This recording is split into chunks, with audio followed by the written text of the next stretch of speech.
Hi, I'm Mary Kopczynski, the CEO of RegAlytics, and I'm here in Kyoto in front of a beautiful cherry blossom tree en route to Tokyo and eventually home. But even when I'm traveling, I'm up to date on all things regulation because RegAlytics makes it really easy to be following everything. So here are my observations about this week's 28,820 regulatory alerts. The regulator of the week is Elizabeth Warren. I know. The news is full of discussions about Bernie Sanders, packed crowds, and AOC fighting oligarchy, and apparently Chuck Schumer as well. But one really notable thing about the past few weeks is how prolific Elizabeth Warren has been on all sorts of issues from her post on the U.S. Senate Committee on Banking, Housing, and Urban Affairs. This week alone, she questioned the new, or should I say the old SEC chair nominee, Paul Atkins. This guy was the SEC chair appointed by George W. Bush, and he was the chair before and during the 2008 financial crisis. Plus, he was apparently involved with the failed crypto exchange FTX. She and Joe Wilson, separately, have issued a bipartisan call for updates to outdated U.S. sanctions on Syria. She also called on the Government Accountability Office to investigate significant cuts to fair housing enforcement, given that over 34,000 fair housing complaints were filed in 2023.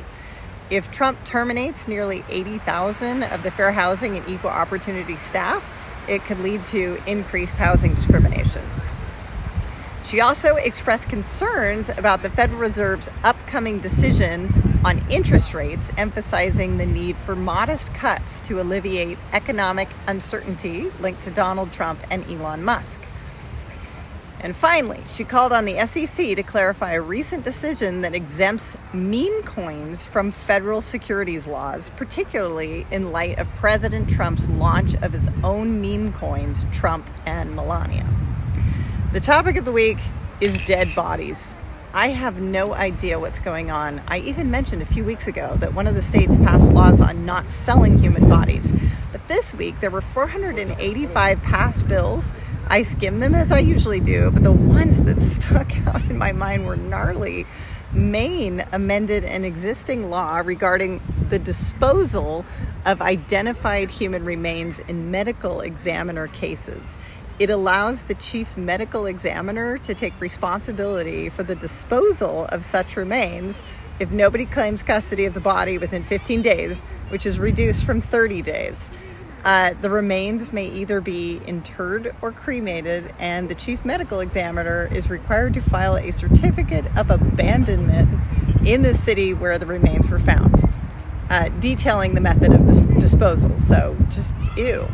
And then North Dakota amended existing laws regarding the confidentiality and disclosure of autopsy reports. Basically, they can only be provided to next of kin, so it's a higher standard for privacy.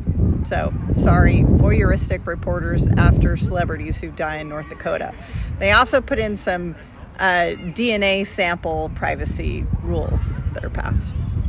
What else do you need to know? Congressman Andy Biggs has requested an investigation from FBI Director Kush Patel into domestic terrorism linked to the radical left, citing recent threats and attacks against Elon Musk, Tesla dealerships, and Tesla owners.